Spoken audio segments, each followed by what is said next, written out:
So I'm hanging out with my good friend, Coby Socher. He is an amazing husband.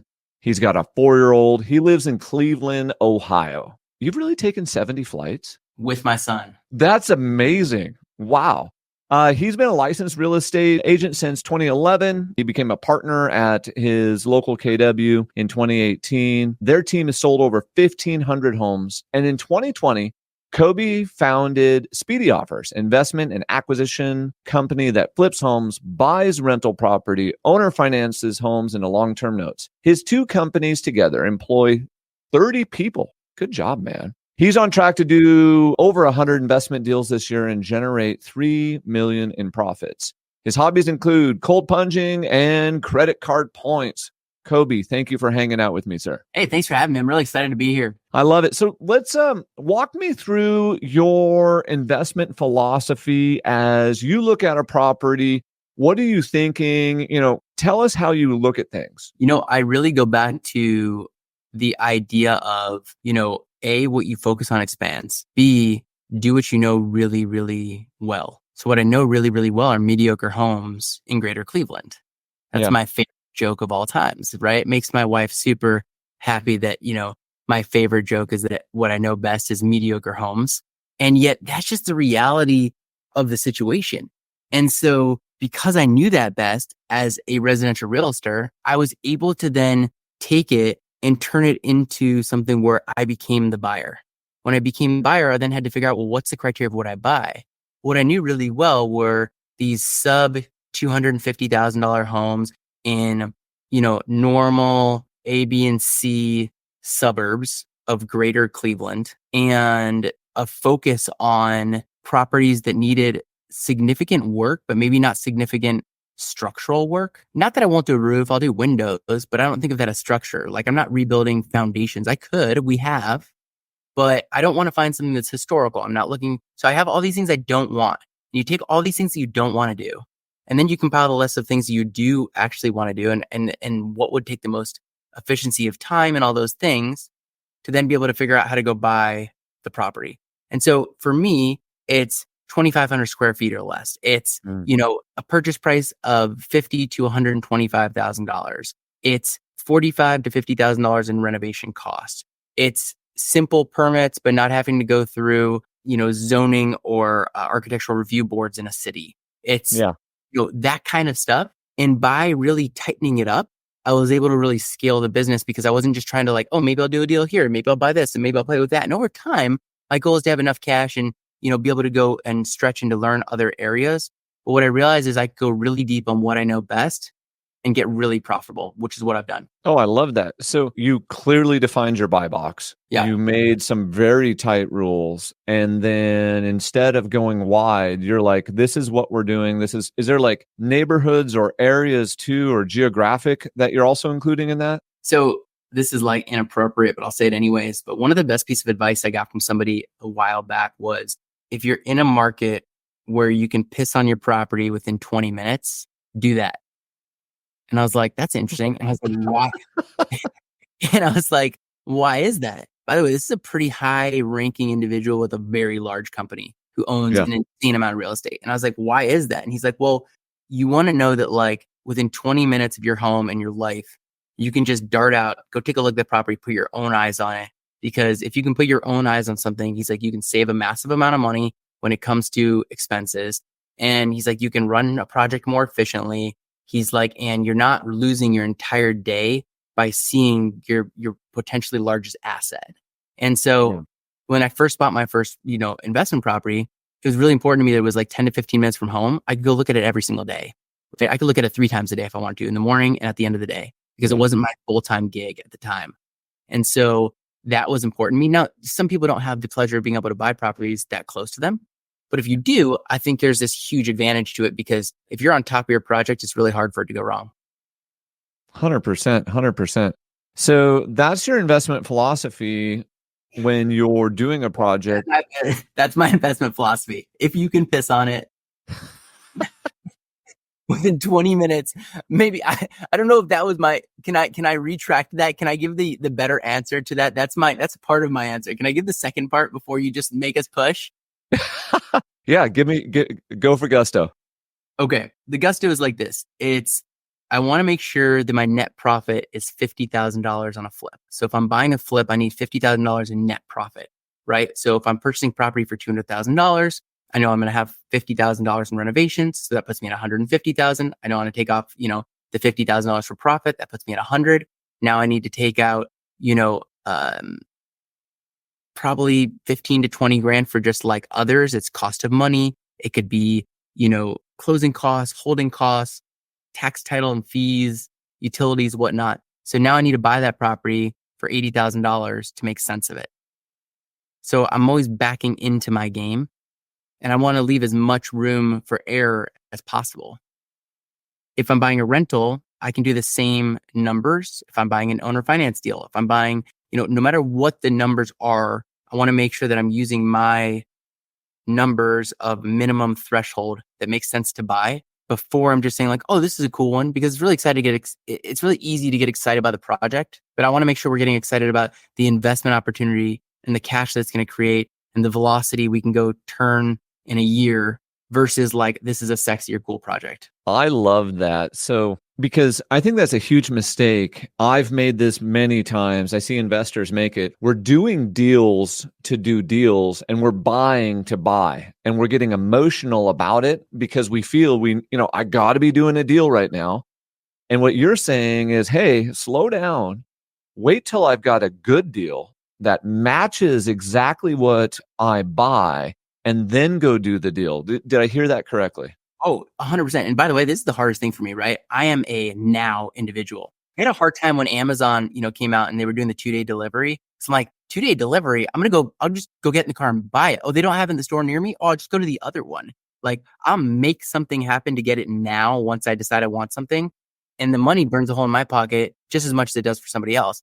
Yet, what if I were to focus on projects that netted me $50,000 at a minimum, right?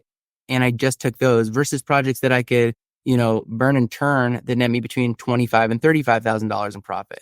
What if I could even focus a little bit deeper and I go, what if the $65,000 or $70,000 profit deals are actually easier in construction? I can do them faster. So I can take a timeline. If I find the right property and the right deal, I can take a 3 or 4 week construction timeline versus an 8-week construction timeline and make more profit, have less stress.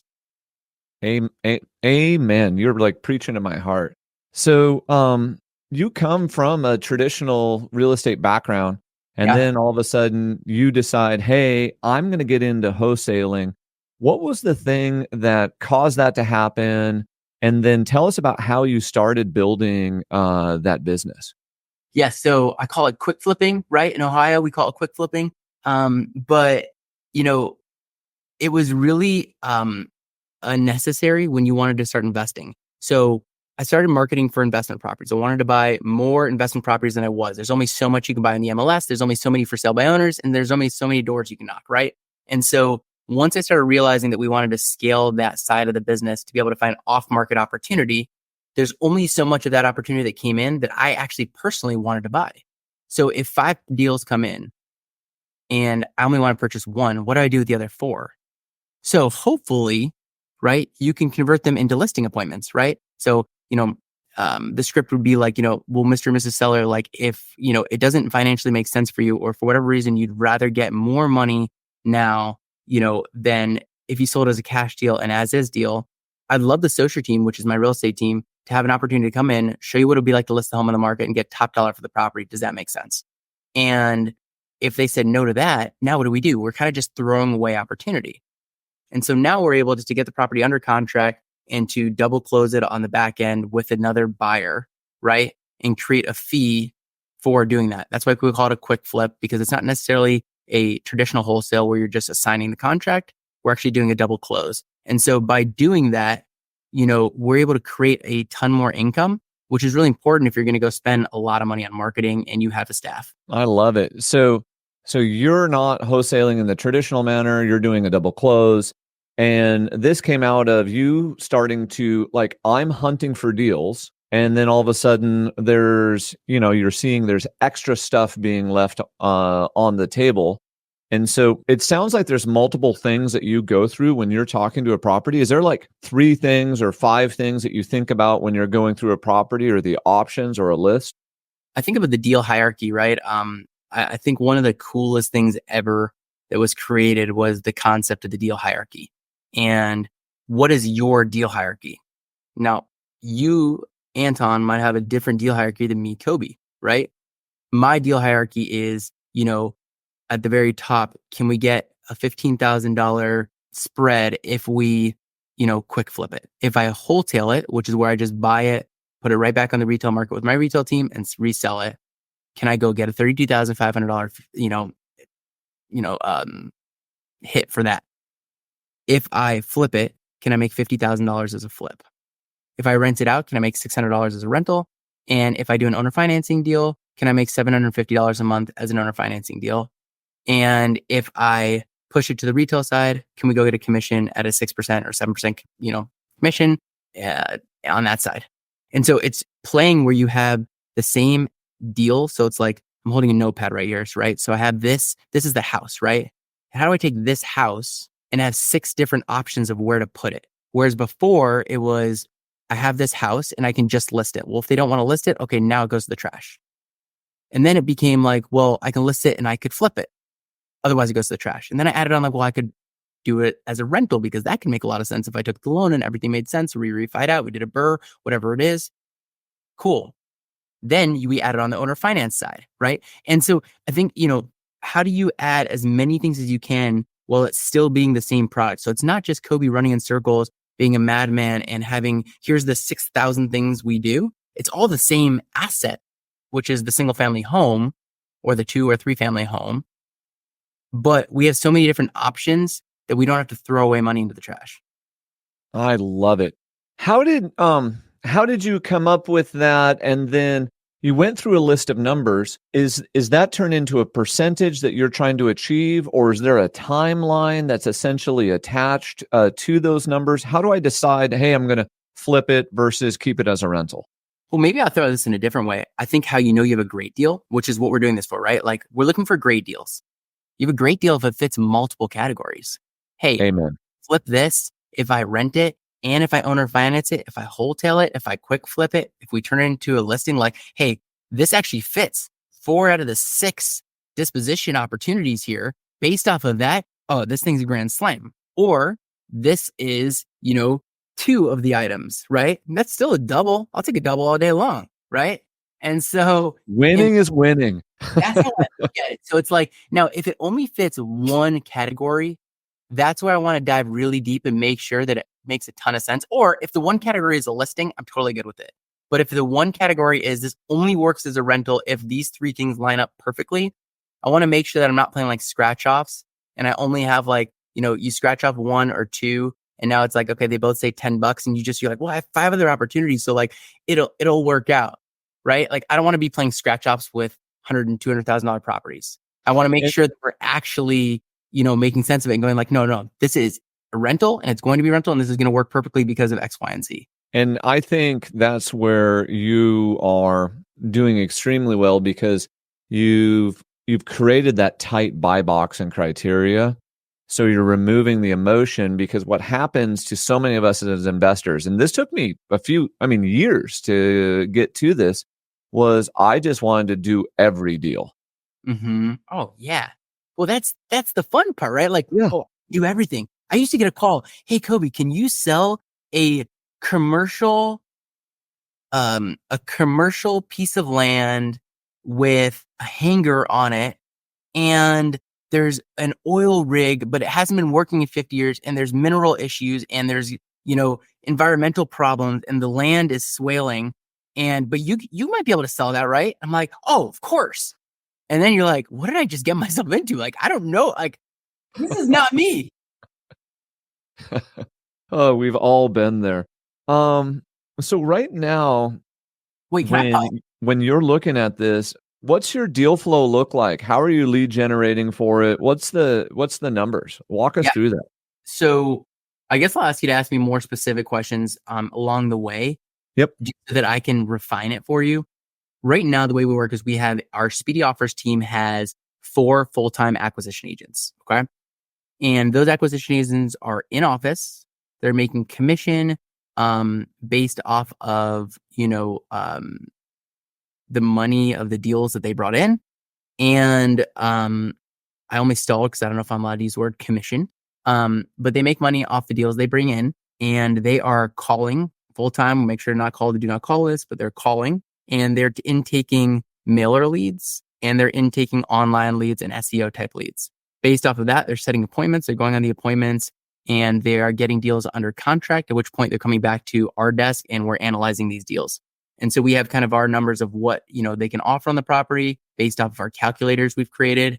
And then, on the back end, we're analyzing for which disposition strategy would make most sense for the deal they bring in. I love it. So out of which one of those, what's your main strategy, or the one that and then second question is, what's the one that you're spending the most, money on? Yeah. In terms of lead generation. Yeah, correct. Lead generation, we're spending the most money on mailer right now. We do really well with mailer. Right now we have a cost per deal of about $2,400 per deal. I think it's $2,450. And we're having a lot of fun with mailer. We're doing really well with it. And I think it just allows a seller to choose if they want to call you. And if a seller calls you based off a piece of mail you sent them, I think they're pretty serious.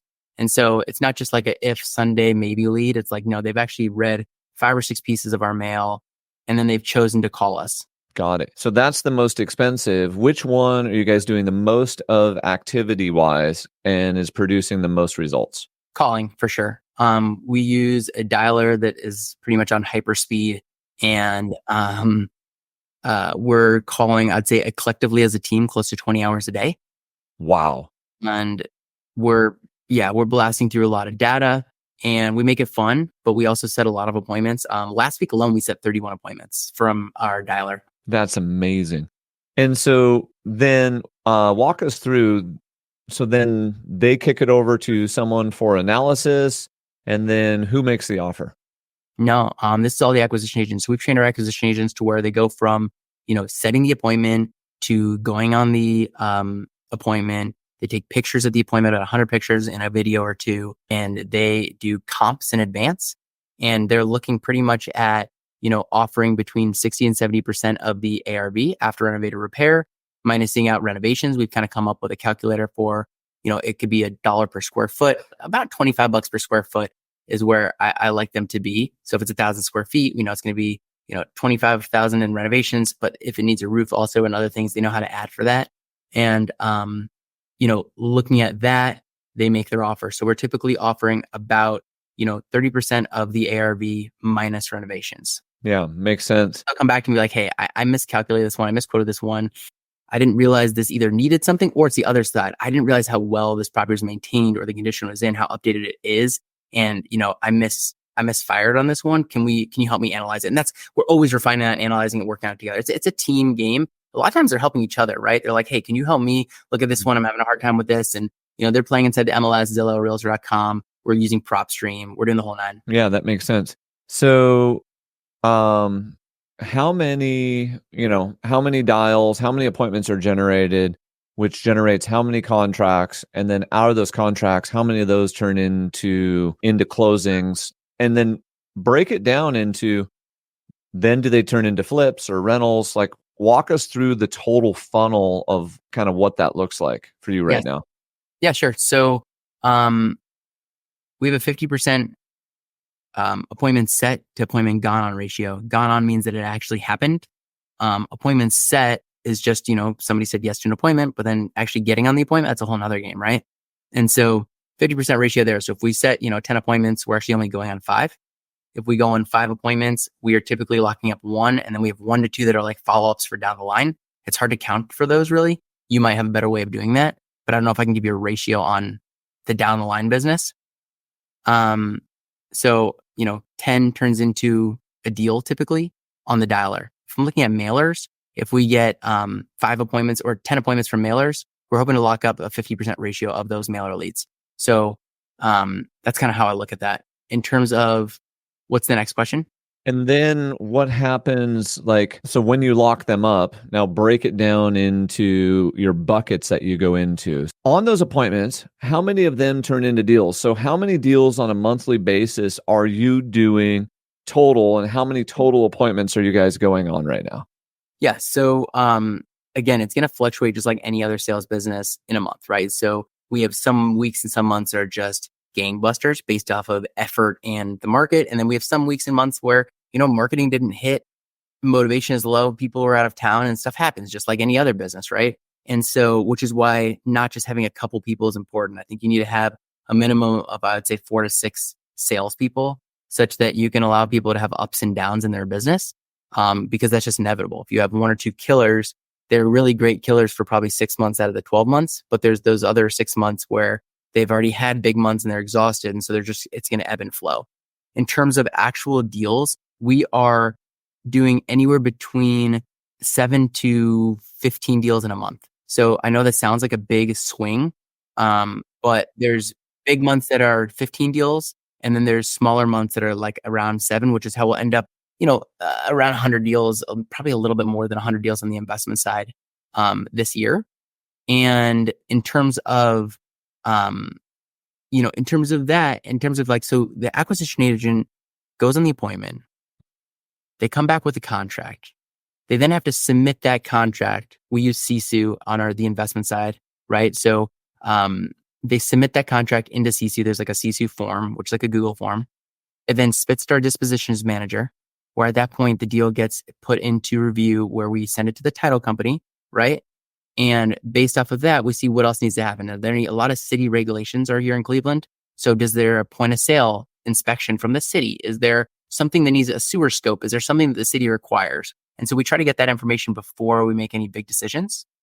Then based off of that, my head of dispositions, my dispositions manager comes and says, hey, based off the deal that we have, we believe that it would make sense for 1, 2, or 3, or all 3, or all 6, whatever it is, disposition strategies, at which point I take a look at it. So I'm not really looking at anything until my dispositions person comes back to me and says, hey, this one makes a ton of sense. Got it. And we set it up that way. And I've taught her to of how I want it to look and the way I want it to look.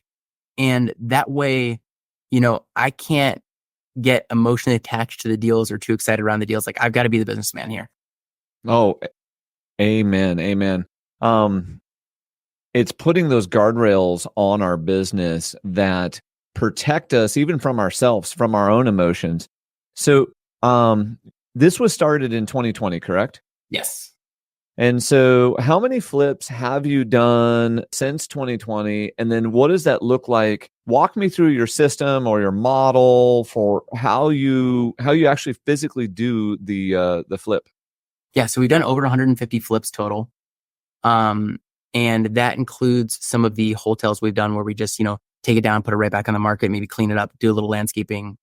So I'm not saying 150 are all complete renos, but 150 flips in total. Which is amazing. Amazing. Yeah. So now walk me through what's your process? Do you have plan 1, plan 2, plan 3? And then what have you done to systematize that lately? Because you and I were talking about that. And I thought that second thing that you just did, the hiring the right who was brilliant. So walk us through that. So, it ebbs and flows, right? So, at the beginning of this whole thing, it was Coby in Home Depot, walking in circles, hoping for the best. I was on Pinterest, looking at ideas. I've been to a lot of houses because as a residential realtor, you're showing tons of property. And so I've been to a lot of these properties. I'd renovated my own house. My parents had just renovated their home at the time. And so I'd been around some construction stuff. And, it was just doing the best with what I knew. My wife was picking out some stuff. I was picking out some stuff. That's where we spent our nights and weekends, was literally Home Depot and Lowe's, right? The tile shop here and there. Best Buy for appliances. Like, I know all those guys like the back of my hand, like we're buddies at this point. And side note is, in the Home Depot that I go to, I know almost every single item in every single row. Like, if you called me and said, hey, Coby, where do I get, an Allen wrench? I'd be able to tell you where in the Home Depot to get that Allen wrench. That's how well I knew Home Depot for a while, because I used to not want my guys to leave the jobs. I know I'm skipping. Oh, yeah.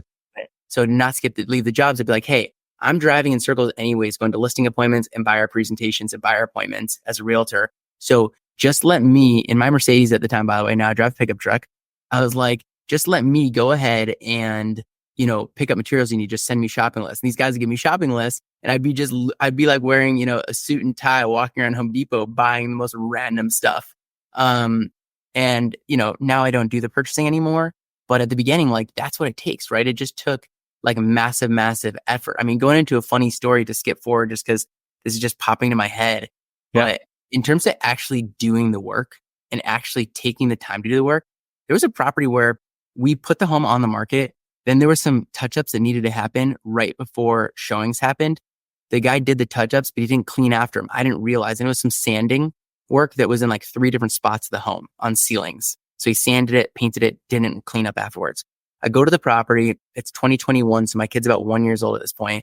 And I'm like, oh, the home is dusty as hell, but we have 5 showings in the next 3 hours. And I'm by myself. I'm not sure exactly what to do. I go to my car because there's nothing in the house at this point. Only thing I have is 2 diapers and a thing of wipes. And I'm like, well, if this can clean up baby shit, it probably can clean a house. And I mopped that entire house with 2 diapers and a thing of wipes. I used every single damn wipe. And I was so pissed off and so angry. I get in the car and I just start laughing. And I call my wife and I'm like, you're not going to believe what I just did.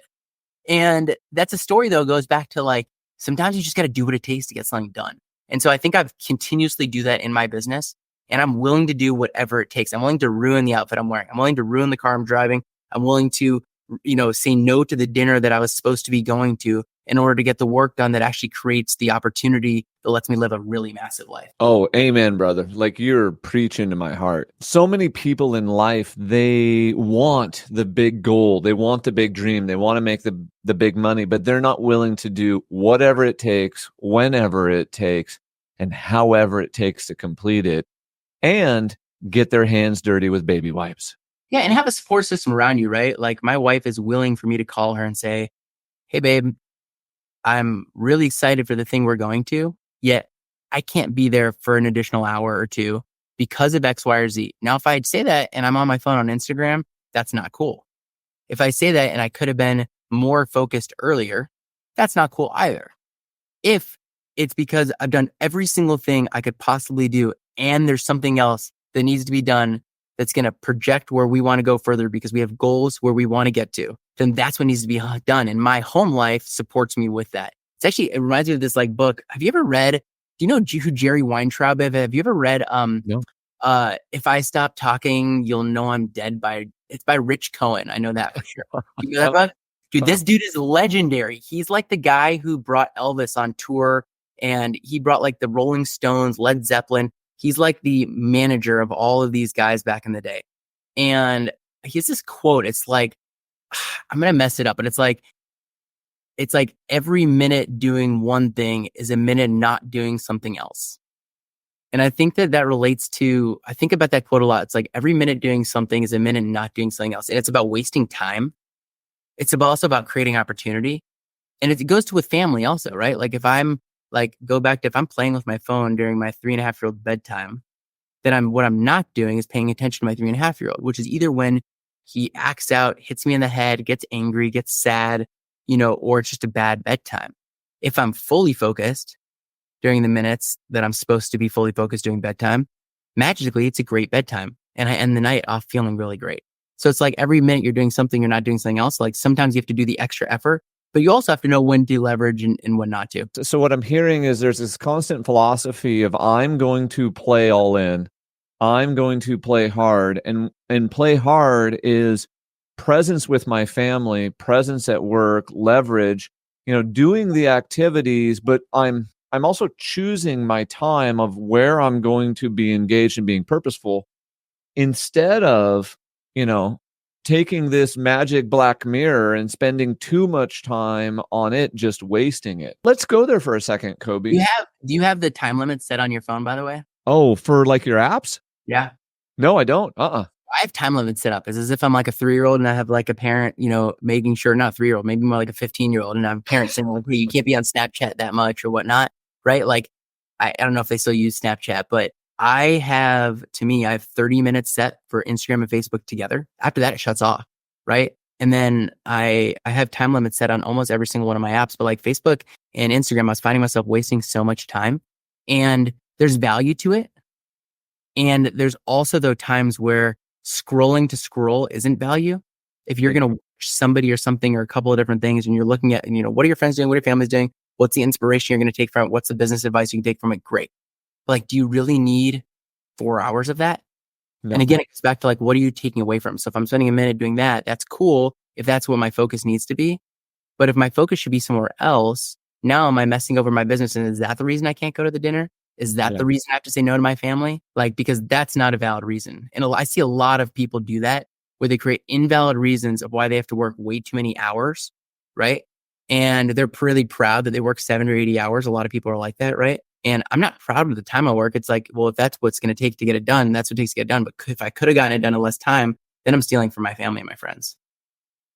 Mic drop. Powerful. What unique things are you seeing right now in your market or just in real estate in general? Like, what are you feeling? What are you seeing in the market? It's a great question. I think one of the biggest opportunities right now is renovated homes in the sub $250,000 price point. Now, if you're in a more expensive price point, like what's your average price point? Just out of curiosity. 750. 750. Cool. So that's your average price point. Can you buy a house for $500,000? Yeah. Well, it might be really beat up. Might be really beat up. What's a first time home buyer renovated home sell for? 650. 600. So if your average is 750, but 6 to 650 gets you that, right? Yep. I think one of the biggest opportunities is for investors in your market then to go renovate homes, buy them between 450 and 500, flip them, put them back on the market for 629 and sell them to a first-time home buyer, because that first-time home buyer can buy a house, but they can't necessarily put a lot of cash into it, nor do they want to. Yeah. And so same thing in my market. If my average price point for the markets that I'm selling, I think our team's average price point is about 335. The average price point in Cleveland is closer in the threes. But I like to stay sub $250,000. And so to me, if I can get a really renovated home for somewhere between $150,000 and $225,000 on the market that looks amazing, it's going to get eaten up all day long, no matter the market. And I'm seeing this right now more than ever, because in the past years after COVID, there was a lot of cash, right? Everybody had all this cash and people were willing to renovate things. Things were a little bit cheaper for a little bit. Things got more expensive. Labor got more expensive. Construction got more expensive. Yeah. And what happens now is a buyer buying a home today doesn't have this extra 25 or 50 grand to go do the new rugs. The new carpets, the new flooring, the new stuff. What they do have the money to do is to put a small down payment on the home. So if it's renovated, that can create a ton of opportunities. So I try to buy things and flip them and put them on the market that'll be great for an FHA buyer, a VA buyer. There's a NACA buyer. NACA is like a specific type of loan for first-time home buyers with lower income, right? There's all these different subsidy types buyers that can buy under $250,000 in the Midwest. And so to me, that creates a massive opportunity that I don't think is market dependent in my flips, which is why if you look at the course of my flipping for the last 6-7 years, because 2020 is when I really started the business, but 2016 is when I first flipped my first home. That hasn't really changed. You're playing basically whatever the median is. You're playing just below the median so that has the most activity available, and you're delivering a beautiful product and then basically creating the most demand where the most activity is available, because that also lowers your risk.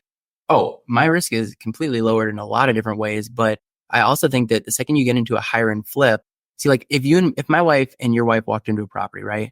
And based off knowing our flips and different stuff, they walk in and it's a simple Frigidaire appliance package, right? What's your wife going to say? Realistically, they're not going to be very happy. My wife would throw a fit over the appliances. I totally agree. So your wife, my wife know that a Frigidaire appliance that's the basic one isn't exciting, right? But if you're looking at a first-time home buyer, and this is not to screw them over or to mess them over, but if a first-time home buyer gets a brand new stainless steel appliance package, that's really exciting, right? Versus old appliances from a different house that has used appliances. Now, if you're flipping something a little bit more exciting and it needs to be a little bit more higher end, all of a sudden we have to go into like GE Monogram, GE Cafe. We're looking at a professional series of something. We need a Wolf or something. And that goes along not just with appliances. It's like the bathtub you get, the shower faucets and shower heads you use. And I'm using great material, and I'm not trying to do a cheap and bad flip, but I also have to know exactly who I'm selling to. So by selling to a sub 250 market category to a first time home buyer, knowing that this is probably not going to be their forever home, right? I can do really quality and really great work and make it look awesome, but not have to care about the specific brands and the specific stuff put into the home.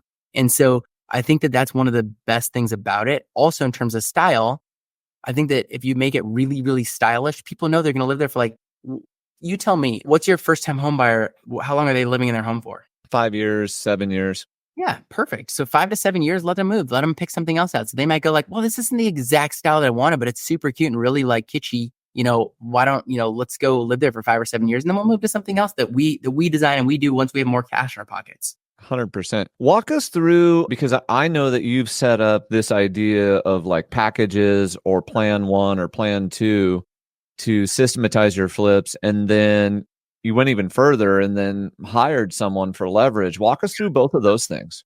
Yeah. So, everything for me is the concept of how do I get better? The only way to get better is I got to fall over something. And so my team actually gets surprised by me. So I have an executive assistant. She gets kind of surprised sometimes because I get really excited when there's a big problem. And I get really excited when there's like this massive hurdle to jump over, to go through. If there's a brick wall that's burning and we got to run through the brick wall, somehow I'm super excited. And she'll sometimes say to me like, Coby, like, what makes you excited about this? And I say, well, we have this massive opportunity to go learn something and then create a system around it. So the way I look at it is you go flip your first home, it's going to be a cluster F no matter what you do, right? And you're going to think that because you're like, man, I had to get a garage door guy in, and I got to get a plumber in, and I got to get an electrician in. And now all of a sudden, there's all these weird little things. And we had to get the grass cut 14 different times, and the landscaping didn't come out well. And the appliances got sent with a dent in it. And you start like hyperventilating. Yes. And you sell the property, you go make $50, $60, $70, $80,000. You had this big smile on your face. You go buy a boat. No, I'm just kidding. And you have this profit, and now you go do it again. And you have 2 opportunities now, or 2 choices. And you have like these 2 roads. And road number 1 is I did well and it works. That's the hustler mindset. Like I'll hustle through it. I'll push through it, and I'll run through it again, just like I did the last time. And then you have the other opportunity, like the businessman. And the businessman road is, okay, let's take a step back. Let's go through, okay, what are the 47 different things we needed in this home? Let's write them down. Did we do them in the right order, or did we do them in the wrong order? Could I put a system, a process, or a person in here? Did we try to save money, but then do it 3 times? Like I ask myself these questions, like when we're trying to save money in something, am I saving money at the cost of something else? Wow. Or is this the right thing? And so when you do that in your business, now you can figure out what's next. So what happened was we said, okay, you know what? We need an intake form. So we walked to the property, and the next step was my assistant videotaping me through the property. So I have all these videos. This is before I even put videos out on social media of me walking through a property, and they're 20 to 30 minutes long. And it's me saying, in this corner, I want to do this. And in this corner, I want to do this. And let's do this. And let's do this. Because what's happening before is, this was just like, I was like, well, why isn't this like I said it was? And they're like, you didn't say it like that. And whether it be the contractor, my assistant, myself, like we didn't remember things, right? And so we had to start like actually writing it down. And so we came up with like a scope of work, which is just like an intake based off of a video. So we do the video, we sat down, we transcribe the video into an intake. We then fill out the intake. Based off of that, that's what our scope of work is, which we can then present to a contractor. Love it. And it sounds like, it sounds simple. And if you're listening to this, you're like, well, no shit. Yeah, but like you buy a property, you get really excited. Next thing you know, dumpster shows up. Next thing you know, you're swinging a hammer. Next thing you know, other people start working on things and everything's going backwards, and you're doing your plumbing after you did your drywall. So you got to rip out the drywall, and it just gets wild, quick, and super expensive. And you spend an extra 20 grand for no reason because you did everything 4 times. And what you're almost taking for granted when you said, yeah, no shit, is that you're building a system and a model that makes this replicatable and scalable. And I want that for our listeners to be hearing right now, that the more that you can how do I make this a system, a process, a model that's replicatable and scalable becomes one of the most important things for the longevity. Otherwise, you do exactly what you just said, and you're swinging a hammer, or no joke, we forgot to stub in the water line and we had already poured the foundation because someone didn't follow the checklist that was put into place. So not only is it like putting the checklist into place, it's inspecting what you expect and getting everyone to follow the process. Otherwise, things just get done out of order. It just happens. And I think that on top of that, though, Alex Hormozy has this quote, and it's like, again, I'm not sitting here with written down quotes in front of me. So, you're going to have to hold my hand through this. But Alex Hormozy has this quote that says something in the scheme of like, you're not going to make the most amount of money from your first business, but you're going to learn the most amount from your first business, and you're going to go make a ton of money in your second business. And when I read that the first time, I was like, ooh, that's good. It's hot. So now if you're a real estate agent and you have a real estate team, we have broken our teeth. We have smiled through the worst stuff in the world. We have served people a plate of food that they absolutely hated, even though we worked our asses off on. We have done everything to become a business person, right? Yes. Now you take all that knowledge and you become the buyer, and you become the investor, and you become the businessman. And what comes next is insane profits, because we've taken everything we've learned from the previous business, which if we're a realtor, which I assume a good amount of people listening here might be, we get this opportunity to take all that knowledge, transcribe it into a business that's pretty much the exact same. You don't need to learn anything new for, and make insane amounts of money. Sold. That is so true and it's not, I think this is what's funny when you have people who are actually already licensed agents and they think they have to learn something new. All they actually have to do is take their skill set and pivot it just slightly and learn a little bit more, because their foundation that they're standing on is so strong. So your flipping business was scaling, and all of a sudden you're like, wait a second, too many demands are being put on Coby. What did you do next? Yeah. I mean, you kind of start thinking of it just like your real estate team, like I was saying before, is like it starts with you, and then it's like you and assistant, and then it's you and, if it's a real estate team, it's buyer's agents. And for, an acquisition team and a cash offer business where you're investing in properties, it's going to be acquisition agents. And then the properties start coming in, the deals start coming in, and then there's a lot of construction, right? And I was the head of construction with no construction background, right? My construction background was what you know before, like I was a residential realtor. And so, after being the head of construction for long enough, I realized that it's not where it's not where the 80% of my time should be. Yeah. It should be, somewhere where I can create the most amount of value to a team, but I can't create the most amount of value in construction. And I was working with an electrician, and the electrician was awesome. He just had the mindset I liked. He had the personality I liked. I had sold him a house. And when I did business with him on a personal side, he's just really clean in the way he did business, organized and put together. He kept being inside of my construction projects because he was an electrician. He'd call me and go like, hey, I don't want to tell anybody, but like, if this were to happen and this were to happen, you could go a lot quicker. Or here's where you're getting screwed. Or here's who's stealing from you. Or here's how something weird is happening. And like, do you mind if I help you? And he just kept helping me over and over and over again. Finally, I sat down. I was like, hey, let's do a life story and an intake. And let's like talk about this. And let's see if we can create a really big world where we work together. And within about a month and a half, he became my head of construction. And we've been happily married ever since. No, I mean, really though, like, but he became my head of construction. The one thing I didn't realize is, he came in and I said, okay, for the first 90 days, you have to run construction the way I run construction. And he's probably ready to rip his hair out, right? Like he wanted to do his thing. And I was like, no, you have to we can't stall the business. The business has to keep going. And I want you to know exactly how I do things. Once you do things the way that I do things, then you can start doing things the way you want to do things. You can start implementing your own ways. So we're way past that, honeymoon phase, and we're now past 6 months. And, he was like, well, we're bringing in a demo crew, and then you're like fixing walls, but then you're bringing in a plumber and electrician, but the plumber and electrician go and bang up your walls. He's like, you're putting down flooring, but we're not covering the flooring. So we're scraping the flooring later. And so he started coming up with all those things, right? Like, what are all the Yeah. things? I'm not on the construction sites enough to see all those things, but I'm getting charged on the back end of walls being fixed after they were fixed the first time. And I'm getting charged on the back end of a wall being cut out by an electrician so that he could get a, outlet in for the city, or so that, a plumber could, reroute something. Right. And I'm paying for that on the back end. He's like, well, if we got the electrical and, rough in and the plumbing rough in done up front, which I know sounds like it makes sense, but like I was just running the way I was running because that's how we ran. Again, the hustle mentality, even at scale. So I was scaling with the hustle. And so by adding him in, we've been able to really, hone in on what needs to be done, when it needs to be done, with who it needs to be done, which makes everything a lot less complicated. It makes it more simple. And on top of it, we've cut our construction timeline down by a little over 2 weeks. And so if our average job before was taking about 7.5 to 8 weeks, we're now taking a little less than 6 weeks. Amazing. And that's on average, meaning that a lot of our projects are 3 to 4 weeks. That's amazing.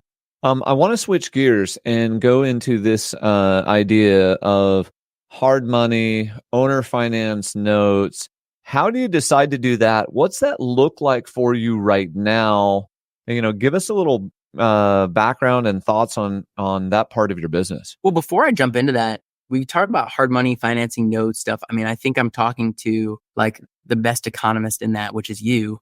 Like, why don't you give us your take on it for a second, then let me interject in. My take on everything is actually kind of simple. And I think a lot of us overcomplicate the idea of money. And the idea of money is a couple things. It's one, it's a store of value that will buy me something. Okay. So it's going to buy me time, leverage, whatever it may be. Two, inflation is eating away at my purchasing power or my debt during the whole time. So three, what I have to really make sure of, I've got to make this is so clear. How quickly am I turning my money? What is that velocity on that capital? What's my internal rate of return? What's my cash on cash return? And that's what we're using to guide our investment decisions. And so if my money's not spinning quickly, then I've got to figure out how to make it spin quickly. And so what I wanted you to do is just say, okay, what's happening? How do I decide when I am going to do a note? Or how do I decide if I'm going to loan someone hard money, or if I'm borrowing money from someone else? That's what I want us to walk through, because you've got some brilliant things going on here. Yeah. I love that. I think your answer is so good. I think the concept of velocity, I didn't fully understand until I read that book that George Anton wrote, which is The Banker's Code. And when he wrote that and I read that, and I just like understood the concept of velocity, where it's like, how many times can you turn your money in 1 year? I was like, wow, that is just so smart, because, you go get a 10% return on your money in, a short period of time. Well, if you can do that in, let's say 2 months, can you do that every 2 months? And then what happens over a course of a year? Right. And it's like, that to me just made me so excited. And then on top of that, in terms of like the way I look at it is, you first have to have your cash flowing businesses. So I think as an investor, we have these ideas where most of us start as the mindset of an investor even before we have any money. And so now you have to figure out how to go buy the properties, right? And what I realized over time, the reason why I flip properties, the reason why we wholesale properties, the reason why we, do the quick flipping and all that kind of stuff, that creates cash. Same thing with the real estate commissions, right? We have a real estate team that creates cash. So you have these two cash flowing businesses. These are what I call our cash cows. Now we bring in enough cash. Now we got to pay our bills. So can we pay our expenses, our water bill, gas, electric, food, all the good stuff. Then on top of that, we now need to save money aside. So we want to have our nest egg, what makes us feel comfortable to sleep in our pillow at night and not feel stressed out, right?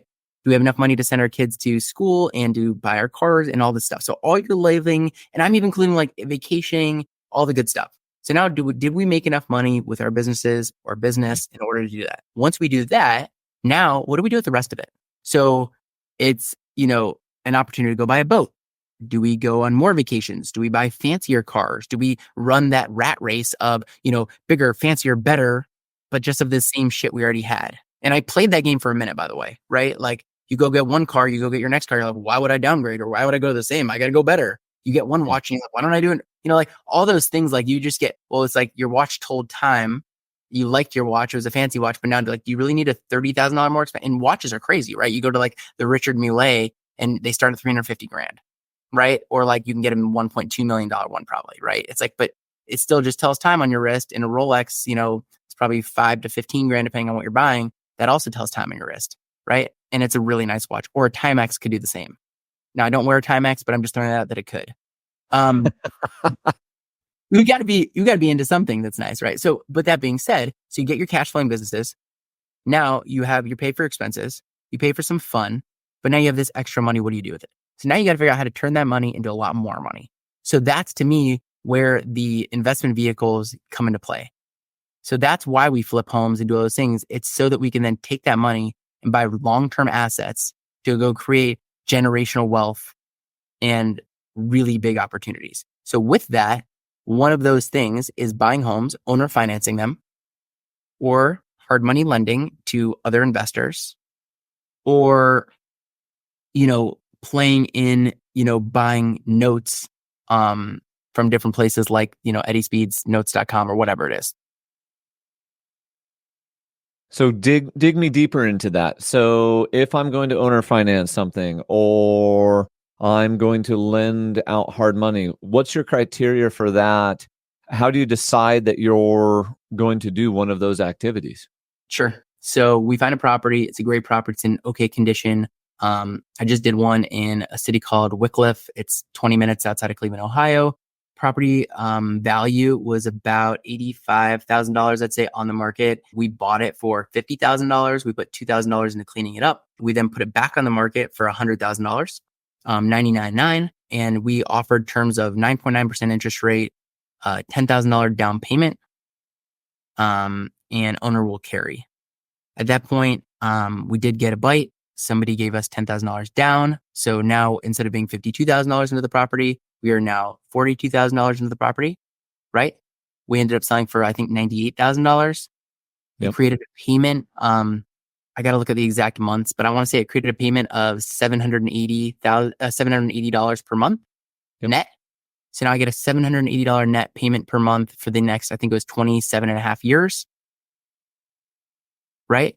Yeah. And that goes and creates a massive return. If we took out a calculator, we could go, factor in our return and stuff. But I mean, that one is going to go get, I think, a 19 or 20% return on my money with pretty much zero noise, because I even go as far as hiring there's a company called Beefy who I use. They are a servicing company, and it's by investors for investors. No affiliate with them, just, a little shout out, I guess. They for $25 to $35 a month will monitor the taxes, will monitor the insurance, and will take payments. They can deal with foreclosure issues or non-payment issues. So they're the intermediary, and I charge that fee to the buyer. So I just get an ACH every single month the next 27 and a half years. If they choose to refi out, that's fine. No worries. I don't do any prepayment penalties. My goal is not that somebody defaults. My goal is I'm looking for somebody who's hardworking person. They want to live in a home. They want their family to have the American dream of home ownership. For whatever reason, they're not able to obtain a loan. They don't, show taxes. They get paid in an interesting way. They own a business, whatever it is. But that they've been renters for a long time. Now they get to be the homeowner. Their payment's actually lower than if they were renting. They get to build equity in a property. And guess what? This year on Christmas, I got 3 letters, not asked for them, nothing like that. Letters like, Coby, thank you so much for allowing our family to have our first Christmas ever, where we felt stability for being able to be homeowners in a property, and for my family to feel safe. I love it. Holy crap. I was just jazzed up about the 23.5% return and never having to think about it. And I'm getting Christmas letters from these people. Yeah. Because you're providing something that the open market is not providing, and you're going above and beyond. You're providing a beautiful product and then a way for them to be able to obtain it. And they probably wouldn't have been able to do it otherwise. So you have 27.5 years, you times it by 12 months. Now we have 330 months, right? Yep. You take 330 months, you times that by $780, and you have $257,400 plus the $10,000 down payment I took. Okay. So I took a $10,000 down payment plus $10,000, which obviously equals $10,000 more. So now you made $267,400 through the course of the next 27 and a half years. Now, yes, you can have inflation. Yes, you can, push me all these things. I don't own a property at the end of it.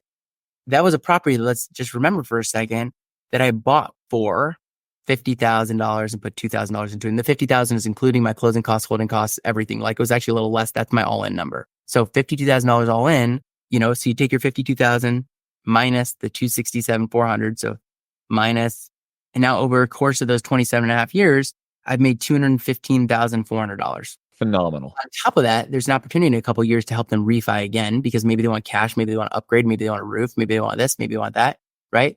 Maybe they want to go, they don't have a way to go get a loan and they want to buy an ATV. Well, maybe I can be the lender on that because I already trust them for payments and what they're paying. Like, how could I be their financier for the rest of their lives, help them in their purchases, but also help me, right? And it's pretty, guaranteed because you know who you're dealing with. So there's one thing with it. And that's just one of the things that I'm doing, though. That's just one of the things that's getting me just jazzed up and excited. And if you said like, well, that all sounds really confusing, I can't figure it out, I'd tell you the same thing. And I'd say, well, go read the 5 books that I read on it, go take some classes online and go figure it out. And if you say you can't read very well, I'd say, well, my business coach told me that's a load of shit. Go learn how to read. And so I take a reading course by Jim Quick, and now I know how to read well and fast. And so it's like, I just think that there's all these opportunities out there that no one knows until you do it. And no one knows until you learn about it. But a lot of people aren't willing to even learn about it because it just sounds complicated, sketchy, or crazy, when it's really none of the case. It's just that it's just about comprehension. Oh, amen. Do you ever borrow private money from other people? And, how in the past have you done that, or how do you find it? Things like that. One of the things I realized quickly was that I could go create a larger return on my money by lending out my money with taking on risks that maybe others wouldn't feel comfortable with, like the owner financing type deal where I can go make a 20% return on my money and not putting my own money into my flips. And the reason for that is because on my flips, I can go borrow money at 9 or 10% and through private lenders, family, friends, people I know, right? And it's a pretty guaranteed return because it's backed by me, right? It has a personal guarantee by me. They get first position on the house. And so we actually call that speedy funders. So a speedy funder is somebody like one of my closest friends, whose actually name is Aton, and he is lent, probably on 20 deals by now, and he loves it. It's the fastest and simplest thing for him. Pretty much, he lent me money on a deal. I say, hey, I'm buying this property at this price, and we believe we're buying it X amount under market value. We're offering this to you at a 10%, month by month return. And we guarantee it for a certain amount of months. So it's a 10% return, let's say for 6 months.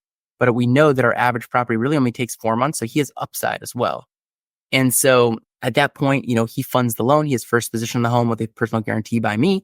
And, I go and use that money to flip the property. So yes, it cost me 10% in my money, but I could take my own $100,000 and go lend it out in a different way that maybe takes a little more effort that I'm willing to put in. I have the team to do that, right?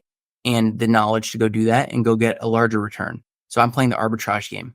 Oh, I love it. Just so, every listener is clear, Coby's borrowing at 10 and then kicking his money out the door at, 19, 20, 22%.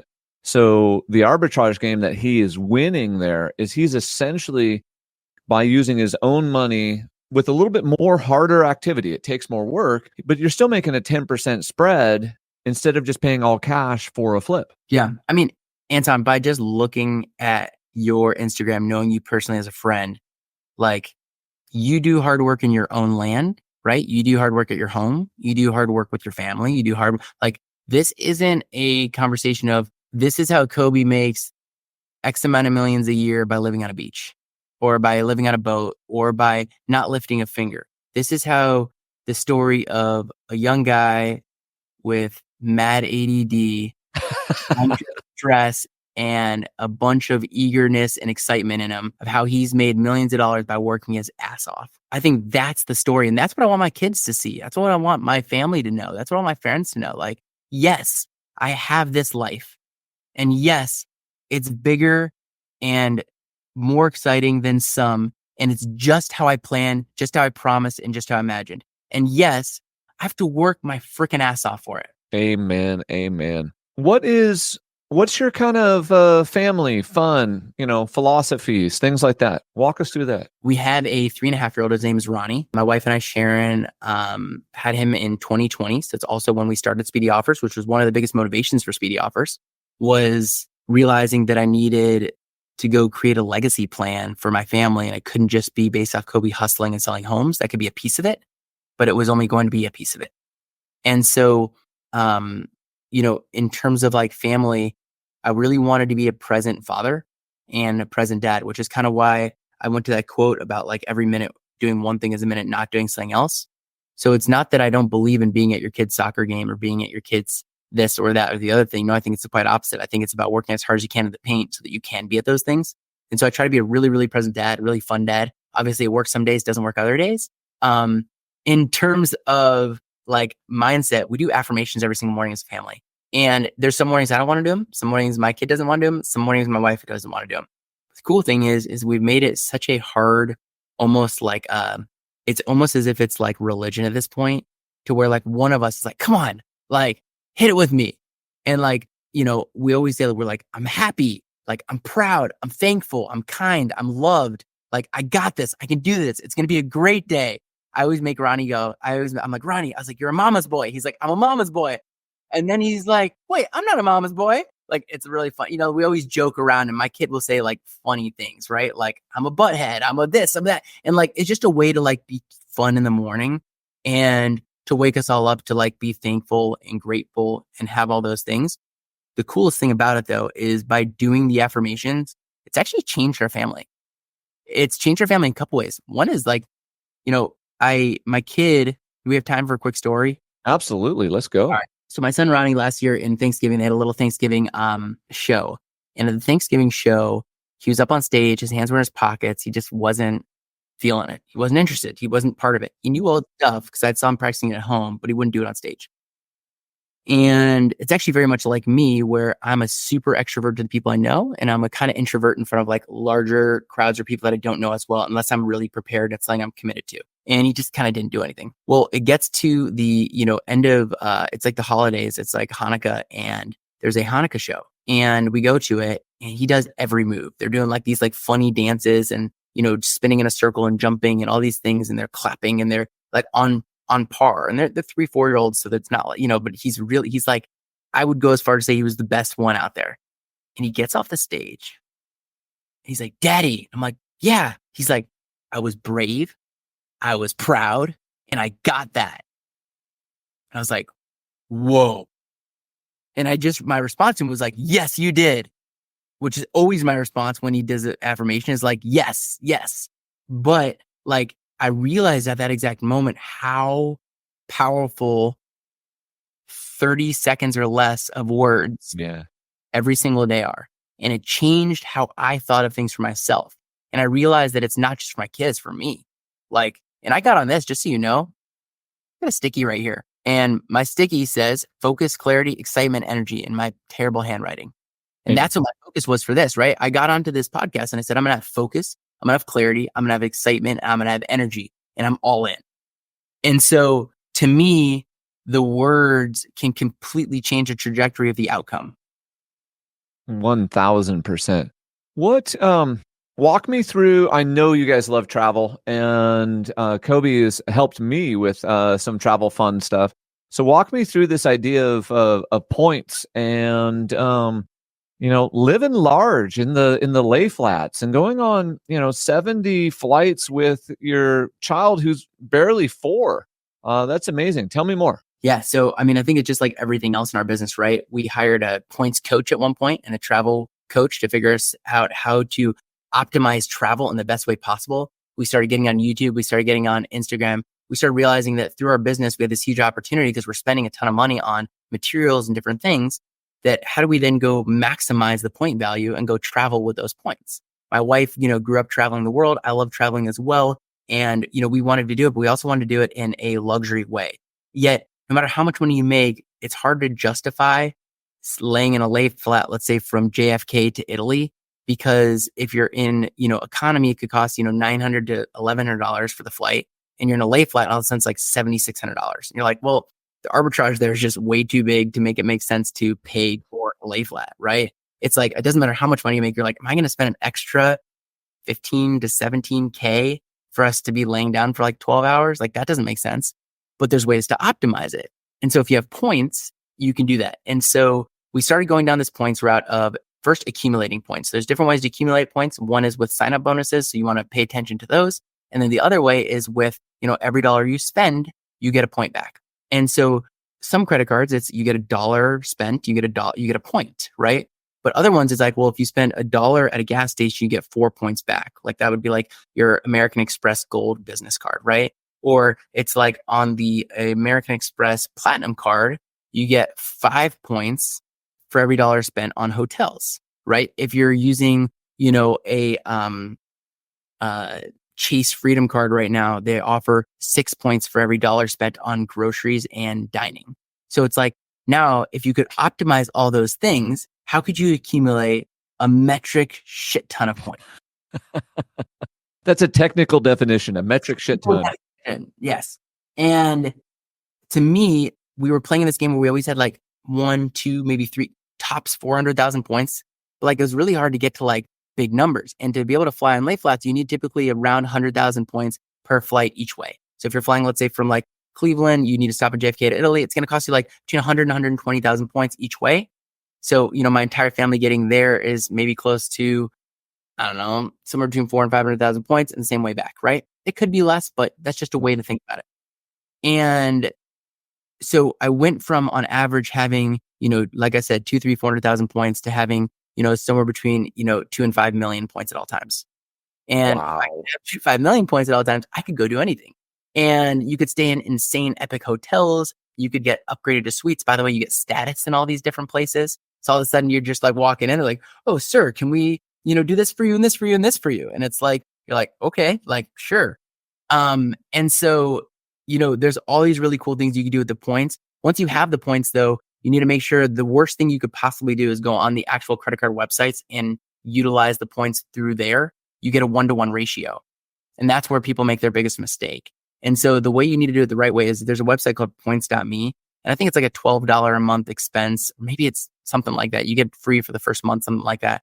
And by going on points.me, it'll show you how to optimize your points. And when you transfer them, which is a really simple process, you can actually get bonuses for transferring them. So you transfer, let's say 100,000 points and there's a 30, 40, or 50% bonus transfer. But then they also show you like which flights have saver mile seats on them, which means that like, instead of, let's say your 120,000 points for your flight, now there might be a way between like the 40%, bonus transfer and using a saver seat. All of a sudden you're spending like 40 to 60,000 points for this.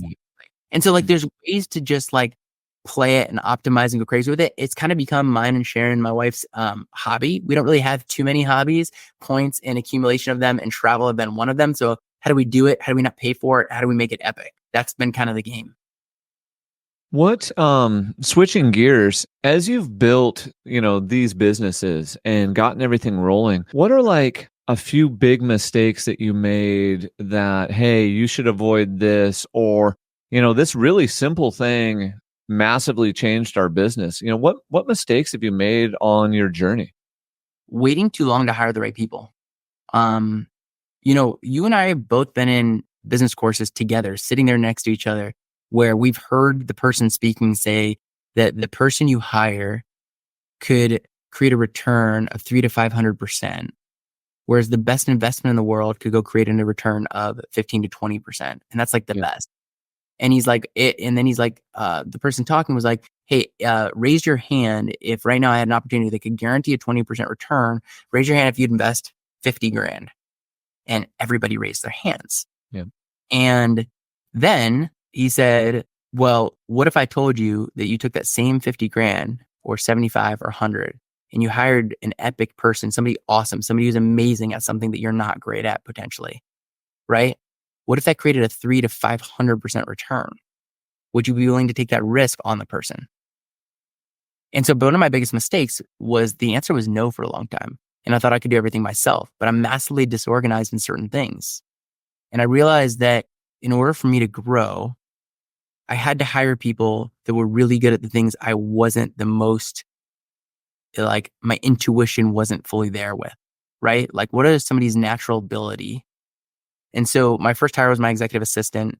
And I could tell you, like, I don't even know the number return that creates, because I couldn't be doing what I'm doing without somebody helping me, right? Even just to turn on like electrical, gas, utilities, get a mortgage documents put together, somebody to pay my own water bill, somebody to help me with all that stuff. Like it's a lot to put together. You could try getting a permit if you're not an organized human being, right? Like it's really tough.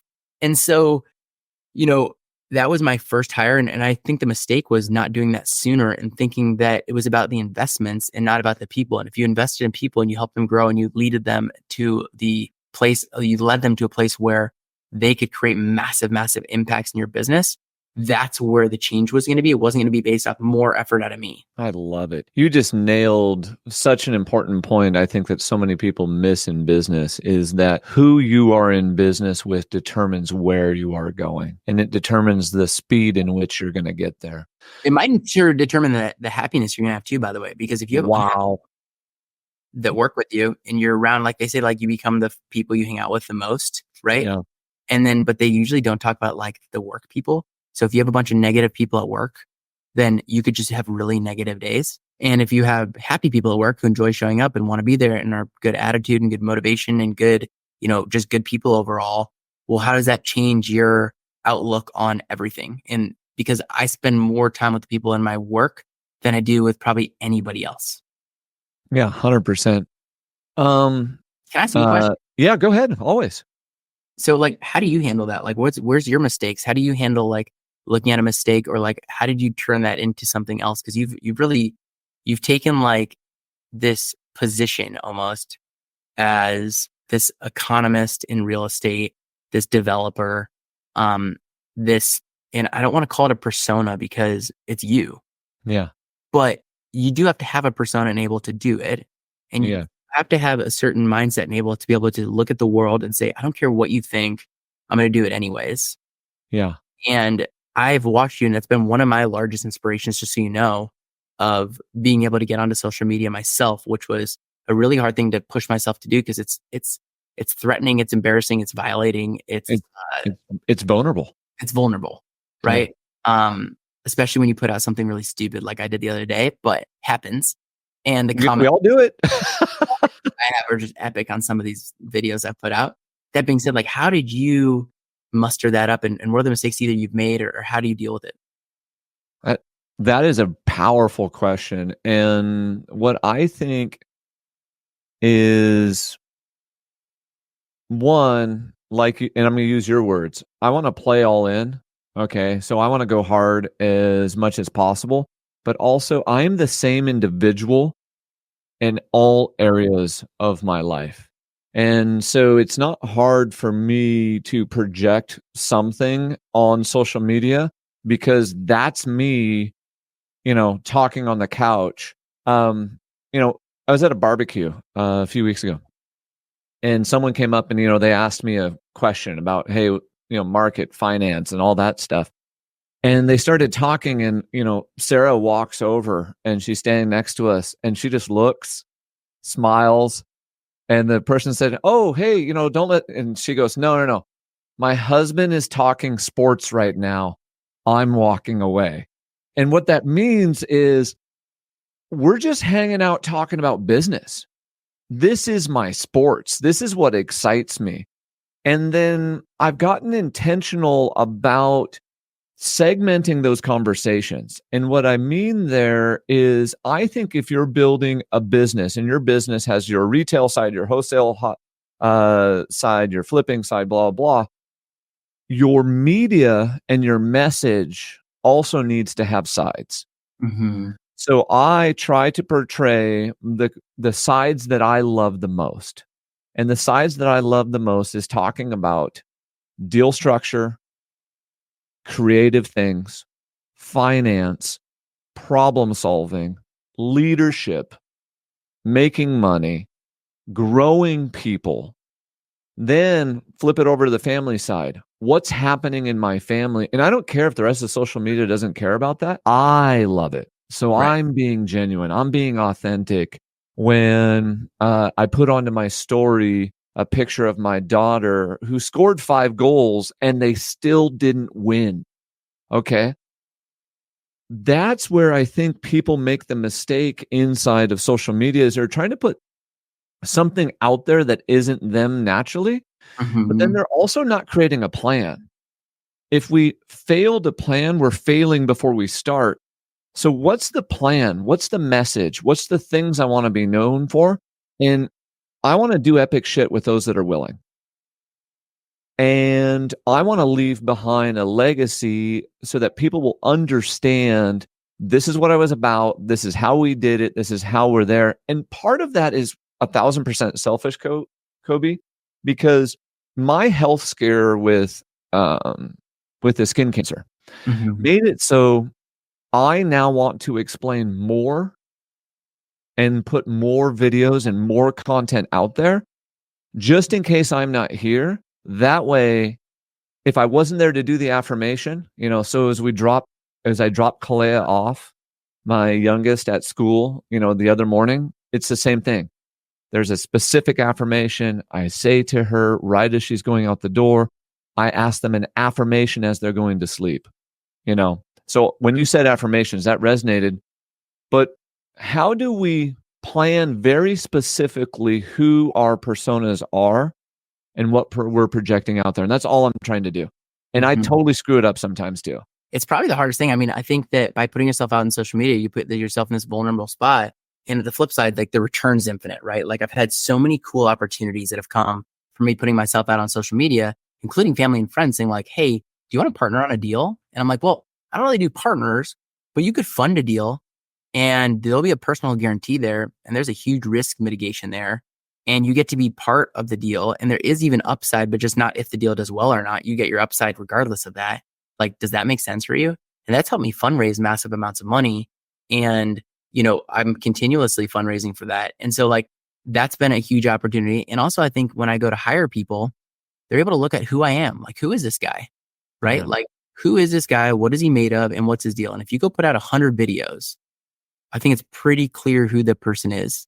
And so like you said, like you play, and I think that could be annoying to your family and friends and whatever, like in some ways, only because like you said, who I am on these videos is exactly who I am at home. Like, and so, I have the mindset of like, I don't really get bad days, right? I don't have Amen. the opportunity for bad days, right? Like what's a bad day? And then it's like, do I always feel 100%? No, but that means I got to change that. And so, cause I don't get a bad day. Now I might have to change my calendar around to make sure it's a good day, but that's not, you know what I mean? Like no matter what the day is. And so, I think that in the end of the day, it's all an element of just thinking that your greater good is to teach and help people become the best versions of themselves. And if somebody can't support you in that, then let them leave your life anyways. Like who cares?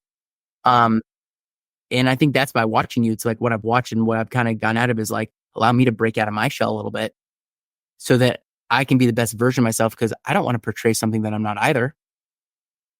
Bingo. Bingo. Coby, this has been amazing. How can people get a hold of you? Where should they find you on the magic interwebs and things like that? Yeah, I always say just slide in my DMs and it's kind of like my little, I don't know why it just sounds awesome and inappropriate all at the same time. And so you can find me on Instagram, Coby Socher. It's my handle. And then on YouTube, Coby Socher as well. And YouTube is something where we're starting to put some long forms out, starting to teach how we do our flips, starting to show our projects through the projects, and starting to try to become like Anton one day. Coby, you're awesome. Thank you for sharing with us. Thank you for everyone who's hung out with us. Hey, like, subscribe, comment, ask questions. If there's something that we didn't talk about with Coby today, drop it in the comments below and we will go through this again because I love watching Coby on his journey and how much he's grown in the short amount of time that I've known him and watching him just launch all these massive businesses. So thank you, my friend, for hanging out with me. Thanks for having me. I really appreciate it. This is fun.